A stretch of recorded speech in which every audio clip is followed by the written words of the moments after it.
Alrighty. Let's get this one going up here. Starting live.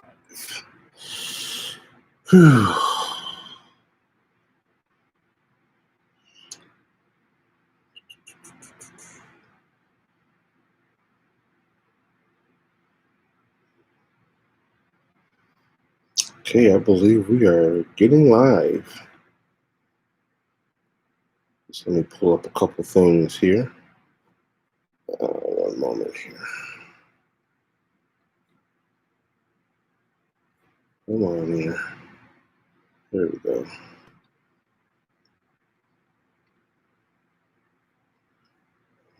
Cool. And where are trying to find? There we go. Cut this volume down a little bit here.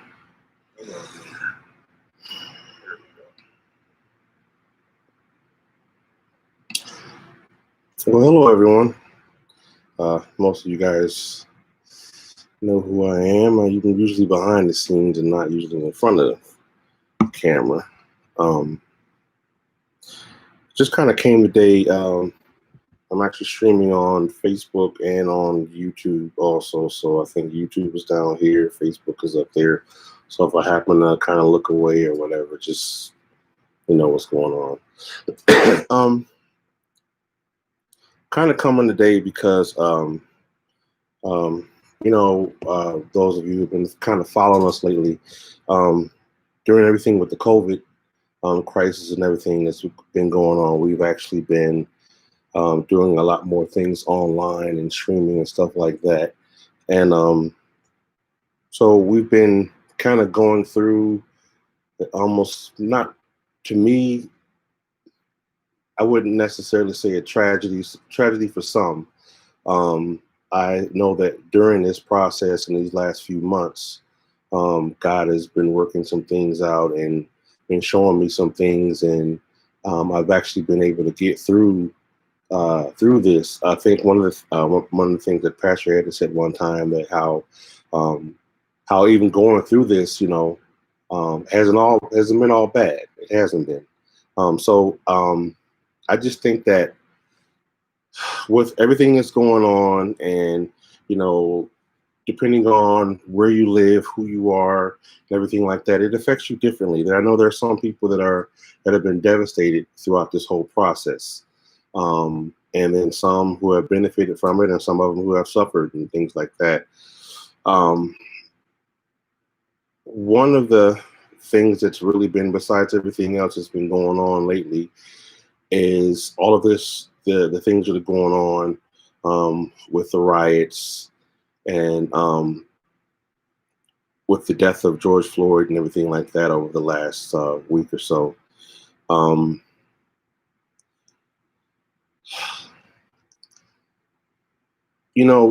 lot of times, people tend to take light of, is there racism in America? There is. Growing up, I didn't have to deal with a lot of racism when I grew up. One of the things, my grandparents raised me. My grandmother raised me from 2 weeks old. And my grandmother was an evangelist, so she was always, so I've always been in church and things like that. We had, as early as that I can think of, it's going back to, my grandfather was a warehouse supervisor for General Foods. He was actually the first Black warehouse supervisor for General Foods. He was in New York. Then they transferred him to New Jersey.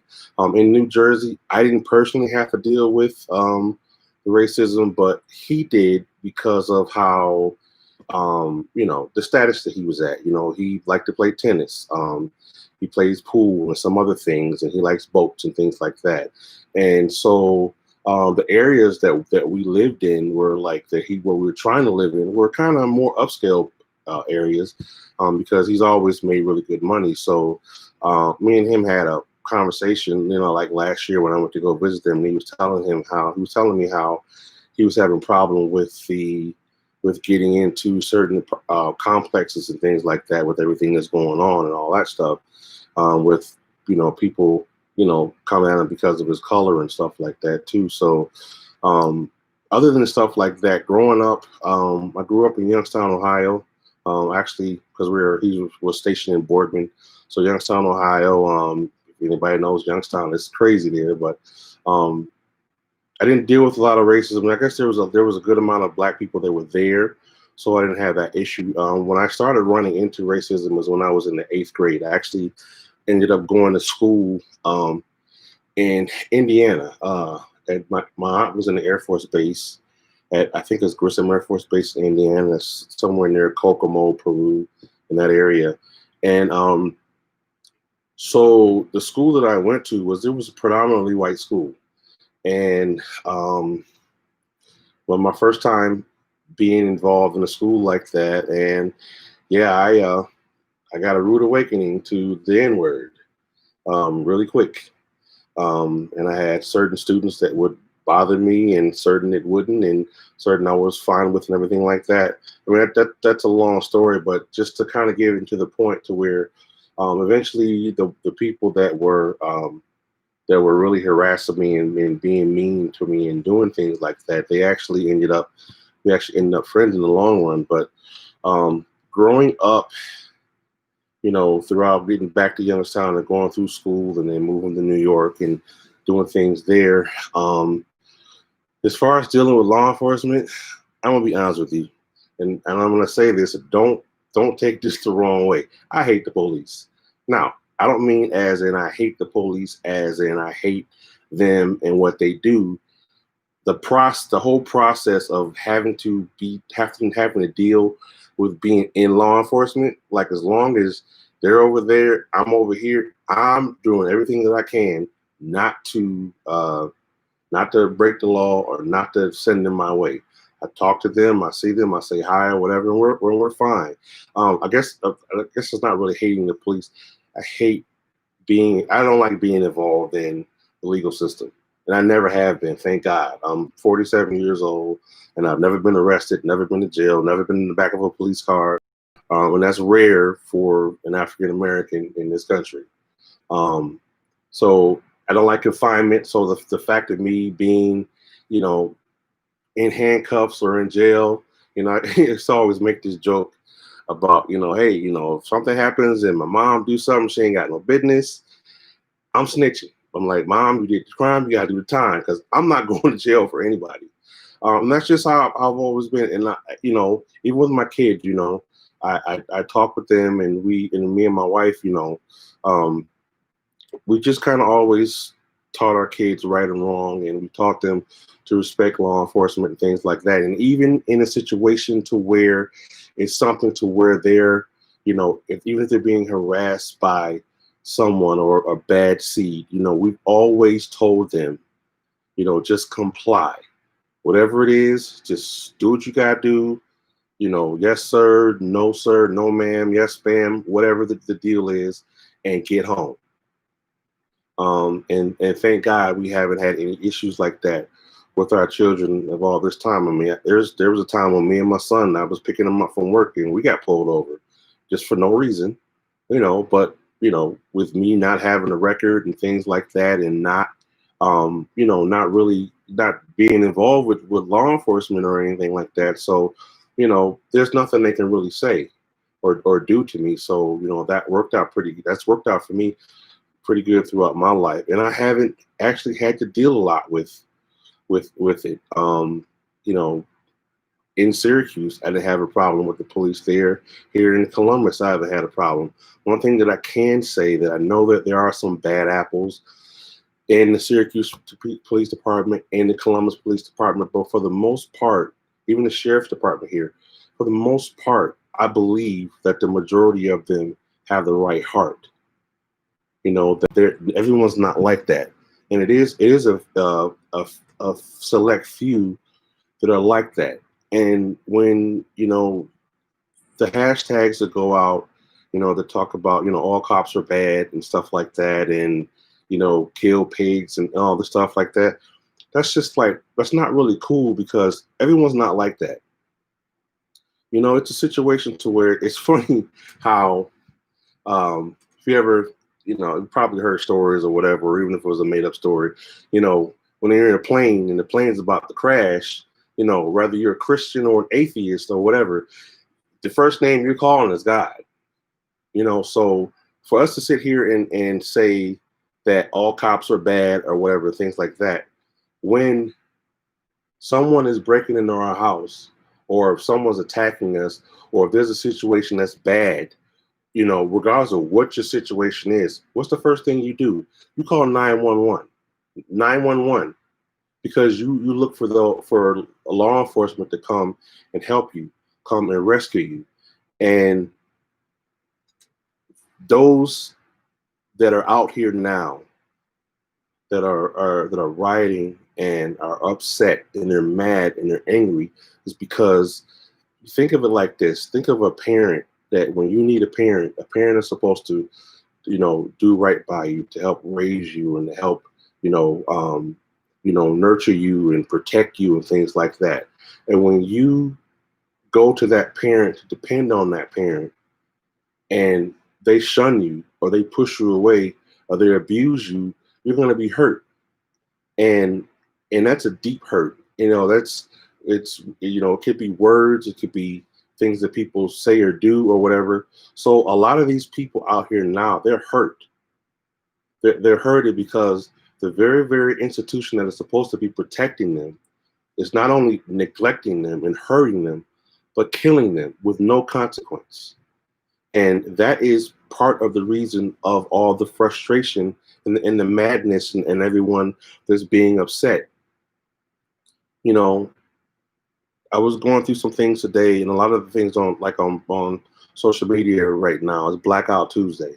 So if you usually post things on Facebook or you post things on Instagram, they're having everyone just post a black picture, just kind of like to mute everything. Just take a day out and not promote yourself, not post selfies, no cat pictures, your kids playing, and stuff or whatever, face paint. It's just a day to put aside, for that. And granted, and that's fine. And the people are doing it. Is that going to fix a lot? Not really, but the thought that kind of counts with the whole thing. I'm just finding that I guess I'm disappointed because I feel like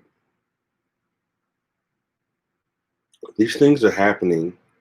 It is disheartening to watch and sit there and watch someone being murdered right there on film, on tape or whatever, on video, and to not be upset or to not be frustrated. How could you expect people to not be upset about that? To have different people, some hashtags that are out, justice for George Floyd and for Ahmaud, Breonna Taylor, and a bunch of other people, I think what happens is that all this stuff happens and then we get frustrated and we get upset. We say a few things and we riot and people tear up stuff and they do things or whatever. And then it all dies down and everybody kind of like puts it to the side. Everybody goes back to their lives, and they go back to doing what they're doing. And then it comes back. So it's like, it's never going to heal because it never gets to the point to where it doesn't even really get a scab on it. The Band-Aid's on there, but that's all it is. It's just a Band-Aid, and it gets ripped off over and over and over and over and over again. That needs to stop. And I'm trying to keep it together because I'm seriously emotional. Anybody who knows me, I'll be crying in a second. I got my towel right here just in case if I do. So I'm trying to keep it together. But when Pastor Ed asked me about doing this today, the scripture that God gave me was John 13:34. The title of the thing that I put on there was that just my thoughts and the obvious answer.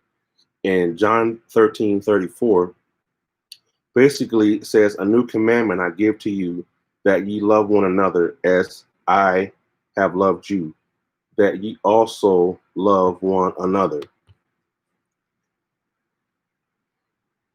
You know the song, that comes like what the world needs now is love, sweet love. Um, when you love someone, you don't talk about them, you don't discriminate against them, you don't hurt them, you protect them, you support them. You're there for them. You go out of your way, and if they're falling or if they're down, you help pick them up. And what's happening is, and that'll make you. If I love someone, I'm not gonna want to hurt them. I'm not gonna want to rob them. I'm not gonna want to, do bodily harm to them. I'm not gonna want to burn their place down. I'm not gonna want to do that. So the thing is that for us to be able to fix the problem, granted, I know the system is jacked.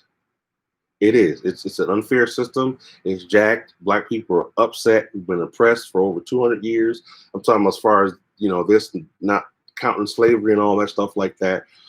But it's like it's a move after move after move after move, and it's just like we try and take one or two steps forward, but every time we're getting kicked back 20 steps. You know, and everything is taken away from us. It's like you know, you have different leaders and different people that are influences and things like that. Could you imagine? Could you imagine what this world would be like right now if Martin Luther King had never got assassinated? Even as radical as Malcolm X was, could you imagine if Martin Luther King and Malcolm X were still here today? I'm a big comic book buff, and comic book movie buff. So, if anyone knows about the X-Men, Doctor Doctor Professor X and Magneto are actually what Stan Lee, who helped create them. He modeled them after Martin Luther King and Malcolm X. Professor X was Martin Luther King because he wanted to do things in a peaceful way and to bring everyone together. And Magneto, who was the villain, was more like Malcolm X. By any means necessary, destroy everything in your path. So it's like it's hard because you try and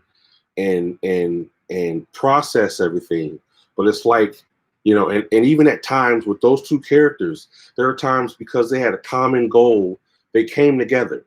They worked together on a lot of occasions, to the point to where as far as how the movies go, they ended up becoming best friends.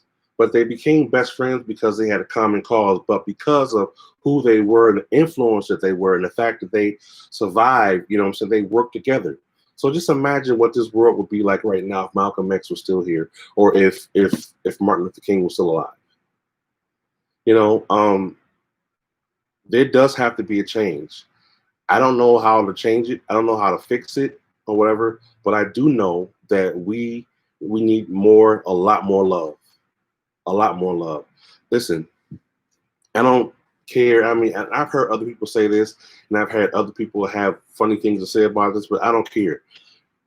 I have never seen so many people in white America that have been supporting this cause. Um, Watching some of the protests and things like that, there's been such an overwhelming amount of support from the white community. White people standing out, saying things, and fighting for us, on the front lines. I saw a few things the other day where there was a group of, it looks like about 50 mothers, and they stood in a line, and they were actually protecting the black protesters. The police were up front, the mothers made a line in between them to protect the black rioters, or the black protesters that were behind them. I'm seeing things where there's police officers that are they're protesting with people. They're going around giving hugs. They're on their knees and things like that. Could you imagine? Could you imagine? I was talking to my wife about this today. Could you imagine if downtown Columbus and the police all got in one big line and started going towards the crowds like they normally do, and just stopped and knelt down on their knees. They took a knee. Could you imagine the effect that would have on the people that are downtown? Just think about that. They're looking to see where they're thinking that they're getting ready, the police are getting ready to come and hit them with tear gas and stuff like that, and they just all stand before the people and get on their knee. Could you imagine that? It's like when you get on your knee, even in prayer, it's a surrender. You make yourself vulnerable. You know what I'm saying? It's like you submit. And if that were to happen, I think that would make a major shift in what's going on downtown in our city and other cities. And there's other cities where the police are already doing that, and they're not having all these riots. They're having the protesters, but they're not having the riots. So when you have, because this is the thing, if you're not having this going on in your police department, and your police department isn't having all this stuff going on, and they're not the problem, then it's not on you. It's a stain on your badge, but it's not you. So then you stand up and you be supportive. And that's another thing that I've seen. I've never seen so much support from other law enforcement, from captains and mayors and commissioners. They're out here on the street. They're out here protesting, standing with people, holding up signs. It was the weirdest thing I saw yesterday. 2 police officers holding a sign up saying "Stop police violence." So I think that, am I upset? Yes, I'm upset. I'm more hurt than anything. I'm hurt because of the things that are going on. I know there's a controversy about, that there's possibly other groups involved that are actually causing some of the riots and just stirring up the fire and stuff like that. Listen, it doesn't matter what other people do. It doesn't matter what comes out of the White House, what's said there and done. When we decide that we want to put love above everything and stop and let the hate go, because like I said, if you love your brother, you're not going to talk about him, you're not going to hate him, you're not going to discriminate against him. You're going to do everything you can to help them. One of the things that I love about VLC, Victorious Living Church, is because when I started going there, the very, very first day me and my wife walked through the doors, I've never, not one time ever felt like I was different. I've always felt like I was a part. We walked in the first time, and I forget the lady's name, but she hugged us and she talked to us. It was like we knew her all our life.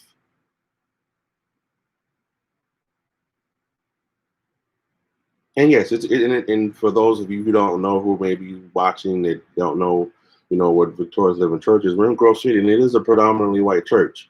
But man, it is a phenomenal place to be. So much love that is there, and it's like, and I was watching my pastor Ed the other day, and he was talking about I think it was like erasing racism or something like that. I forget exactly because my mind's in a million places right now. But you can hear when he talks about the racism and he talks about things like that. I watched it and I was choked up the whole time. It's something about when you hear someone talk with conviction in their heart, you know what I'm saying, about how what's going on is really, really bothering them and they hate it. I know for a fact that if nobody else in Columbus hates racism, my pastor does. And I can stand behind someone like that because I know where he stands, and it's like our church is like that. We had a prayer the other night, last Thursday night at our church, and that came up a lot in some of our, one of our elders is Bill. Now, if you saw Bill on the street, you probably would think he was a hillbilly or a redneck. But listen, let me tell you something. That guy has the biggest heart the biggest heart, compassion, and just hearing him talk about, the stuff that happened with the murder of George Floyd, have him talk about that, talk about, yeah, that's not right. And he took out time and he prayed for it. And you could even hear in his voice, he just wasn't for it. So it's like stuff like that. It energizes you when, when people that, granted, I'm black, they're white or whatever, but it energizes me when people of another color actually stand up, make a stance and try and stand for what's right when so many don't, you know. So I guess one of the last things that I really want to say is that, I'm hoping that I did like seeing on Sunday where a lot of our ministers and pastors in the Black community were out, and attorneys and people in Congress or whatever, they were out there on Sunday, marching, and speaking. I saw a picture of I don't know why I'm forgetting his name, but Pastor Mike, just he's out there. He had his shirt on, had his mask on, had his hands up, but he was just out there protesting with the people, and it's amazing to see that, and we need to see more of that. So I think that change is going to come. It has to come at some point. We have just got to stay steadfast and keep fighting the fight. But we have to, same thing. It's like when we're doing all this stuff here and people are rioting and protesting and things like that, but when it all boils down to it, fill out those census papers, mail them in, do them online, census papers, get out and vote. Things come up. If you don't like what's going on, that's step one as far as trying to make a change as to what's going on. And that's the problem with a lot of us Black people, is that we fuss and we complain about stuff. You know what I'm saying? We feel as if, oh, well, our vote doesn't count or whatever. Yeah, but you say that, and you're one person. But if 50,000 other people say that, then that's going to make a big difference as to what's going on. So we have to get out and vote. We have to get out and fill these census out. They only come out so many years. Fill the census out, so you can get help and things to your community. Let your voice be heard. Write letters to your congressman. Hit them online. Different things like that. We can take control over what's going on, but we can't do it by sitting back and just fussing and complaining and doing things that we shouldn't do. And by all means, please, it's like, don't go out here and do things that are going to make things worse and cause law enforcement to be on top of you even more. I told my wife the other day, listen, I see people doing some stuff. Shoot, I'd have shot that guy. We're just saying. It's like people, because you do things, you can't do wrong and then try and justify it. And then when something comes up, cry, oh, I'm being abused or whatever. You know what I'm saying?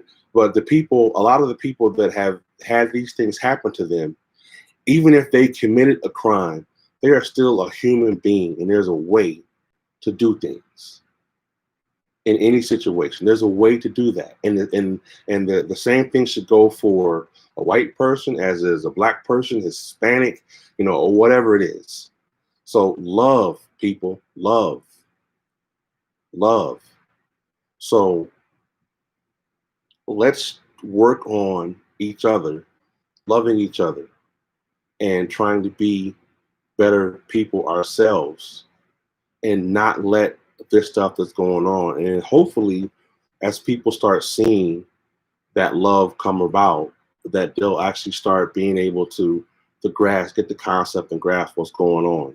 You know what I'm saying? That's going to help solve a lot. If we can get some of these police officers or some of these lawyers and judges, what I'm saying, to just start showing love and some compassion, let's fix the system, because the system is broke.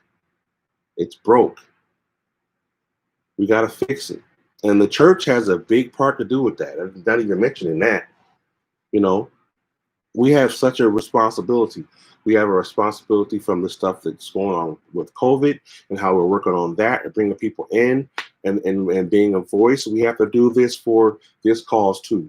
So we have to be there. So the church is vital. And that whether that's we're you know praying more and doing more things and trying to be more active in things like that to try and be a voice and things like that. So I don't know. I don't want to keep you guys any much longer, but I just feel like the Bible says, a new commandment I give unto you, that you love one another as I have loved you, and ye also love one another. Love may not fix all of this situation that's going on, but it's a really, really good start. And I think that if we start working on more love, because I'm already seeing it.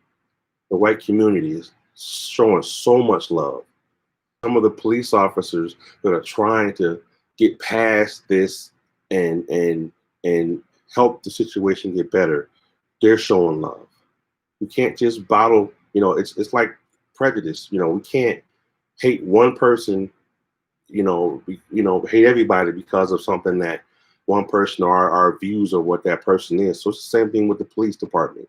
We can't just because a few of them do something bad, granted a few out of thousands, 100,000s of them, but we can't put them all in that one box. I got family I have a godson that has been down there every night, down there that's in the sheriff's department, that has been down there in full riot gear. Granted, he's about 5'2", probably 100 pounds soaking wet, but he's down there with his with his baby shield and his stuff, trying to help protect, trying to help keep the peace, and other people. And I have family in the military and things like that. You guys have family and friends and sons and daughters and mothers and fathers in law enforcement. And I'm pretty sure pretty sure they're not part of the problem. They're probably part of the solution. So pray for them. Pray for our law enforcement. Pray for our president. Pray for our president. Nobody's perfect. And let's pray that God has his way and that God works things out. And our leadership in general, our mayor, our governor, all of ours. So I'm going to let you guys go. But like I said, I just wanted to come on here for a little bit and share from my heart, what I think and whatever. And that scripture that God gave me, that John 13:34, we have to love each other, love one another. And we'll just have to continue the discussion and keep on keeping on. All right. Well, God bless you all. And I hope you have a good, safe evening. And we'll talk with you later. Peace.